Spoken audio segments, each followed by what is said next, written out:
Lieutenant colonel Nikita Dhoundiyal किसी पहचान की मोहताज नहीं, जो आज देश के करोड़ों युवाओं, महिलाओं और युवतियों के लिए प्रेरणा स्रोत हैं, जिन्होंने कठिन हालातों में हार नहीं मानी। जी हां, सही सुना आपने। जम्मू कश्मीर के पुलवामा में आतंकवादियों से एनकाउंटर में शहीद हुए मेजर विभूति शंकर ढोंडियाल की पत्नी निकिता ढोंडियाल, जिन्होंने अपने पति से किया वादा पूरा किया। एक ऐसा वादा जो देश की सेवा का था, एक ऐसा सपना जिसे पति अधूरा छोड़ गए थे। उस सपने को पूरा करने के लिए दिन रात एक कर दिया। आज भारतीय सेना की वर्दी पहनकर मेजर विभूति शंकर को श्रद्धांजलि दी।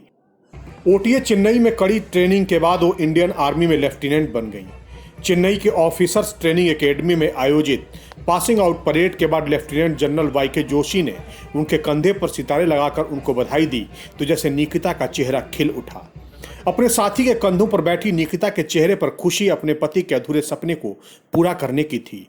देश की रक्षा करने की खुशी थी, पति से किया वादा पूरा करने की खुशी थी, देश सेवा में रम जाने की खुशी थी।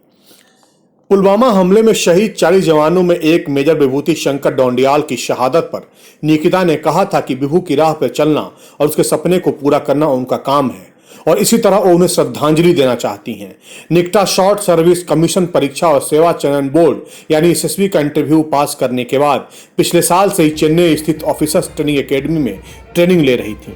साल 2019 में एक समाचार एजेंसी को दिए इंटरव्यू में निकिता कौल ने हर भारतीय से सहानुभूति नहीं बल्कि मजबूत और एकजुट रहने का आग्रह किया था। उन्होंने अपने पति को अलविदा कहते हुए कहा था कि मैं सभी से अनुरोध करती हूँ कि सहानुभूति न रखें बल्कि बहुत मजबूत बने। निकिता ने अपने पति को संबोधित करते हुए कहा कि ये आदमी यहाँ खड़े हम में से किसी से बहुत बड़ा है, आइए हम इस आदमी को सलाम करते हैं। आपको बता दें कि साल 2019 में पुलवामा में आतंकवादियों संग हुए एनकाउंटर में देहरादून के रहने वाले मेजर विभूति शंकर ढोंडियाल शहीद हो गए थे। तब उनकी पत्नी निकिता कौल के साथ उनकी आखिरी मुलाकात ने सभी की आंखें नम कर दी थी। शादी के सिर्फ 10 महीने बाद ही पति को खोने पर भी निकिता ने खुद की हिम्मत बनाए रखी। उन्होंने खुद को टूटने नहीं दिया। आज सेना में अफसर बन निकिता ने साबित कर दिया कि हौसला, जज्बा, लगन और मेहनत की बदौलत इंसान सारी बाधाओं पर विजय पा सकता है। आज इस बेटी पर पूरे देश को गर्व है। निकिता, आपके जज्बे, हौसले को सलाम।